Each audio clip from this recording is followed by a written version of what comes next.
We're back with our world lead. President Trump is set to land back in the United States soon after his trip to China. Earlier on his flight, Trump spoke to reporters on Air Force One, and he confirmed that he and President Xi discussed political prisoners and their potential release.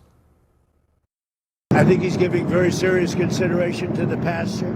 The pastor has said he's giving very serious consideration to that. The Christian pastor Trump did not name there, but it's likely Ezra Jin. China detained him in October 2025, along with dozens of other members of the Zion Church. This is part of a crackdown on Christians in the country. Joining us now is the pastor's daughter, Grace Jin Drexel. Grace, thanks for being here. I'm sure it's horrible to have to talk about something like this. I'm sure you were hoping even for news of his release today, but what was your reaction to hear that President Trump is considering, that President Trump said that Xi is considering releasing your father? Yeah, thank you so much. Thank you so much for having me. And honestly, this has just been the miracle that we've been praying for since my father's detention. I mean, there's so many things on the president's agenda, and just to get to that level, it's been more than that we can have hoped for. So we're just so grateful to be mentioned at all, yeah. What is the Chinese government accusing your father of having done? And have you talked to him at all since he was detained last October?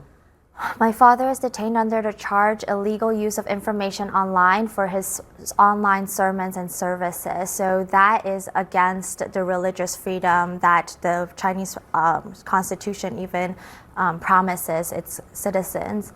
But we as family members have not had direct communication with any of those detained at all. Like you said, there are now still 17 others also detained, and none of our family members have been able to meet with them, talk with them, or even have like phone calls with them.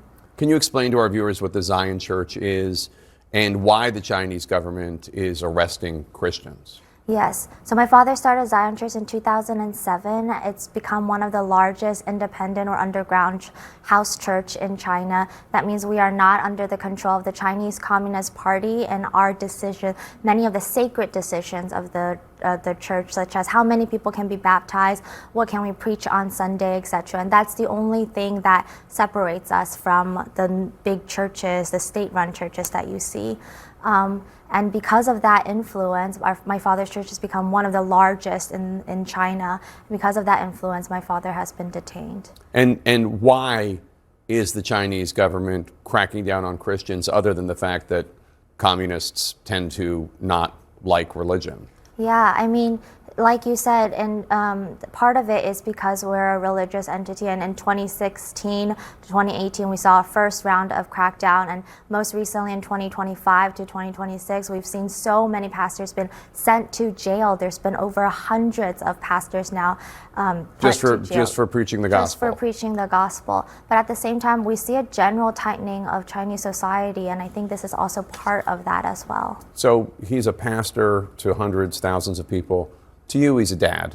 Yes. Tell me something about him. Yes. What do you want people to know about him? Yes. So my father is just the gentlest of souls. He's not a very confrontational person.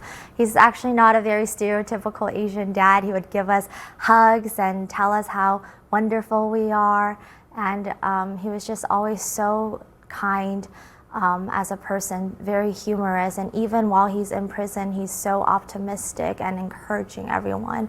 And I think much of that really comes down to his faith and the calm and the hope that he has in the Lord. And we just hope and pray that his faith will be able to sustain him in prison as well. Sometimes President Trump watches the show. Other times people show him clips. Is there anything you want him to know if you want to talk to President Trump directly? Yes. President Trump, we're so grateful that you have mentioned my father, and we've had bipartisan support from members of Congress on both sides of the aisle, and we're just grateful that you have mentioned my father, and now we hope and pray that President Xi Jinping will also have a softening of heart and will release my father and allow him to come and join us. Thank you. Yeah, let's hope so. Let's pray so. Thanks, you. Grace Jin Drexel. Really appreciate it. Have hope. Have hope. I've interviewed other people like you, and their loved ones have gotten out. It has happened. Yes, thank you. I'm sure it's so awful, much. but yeah.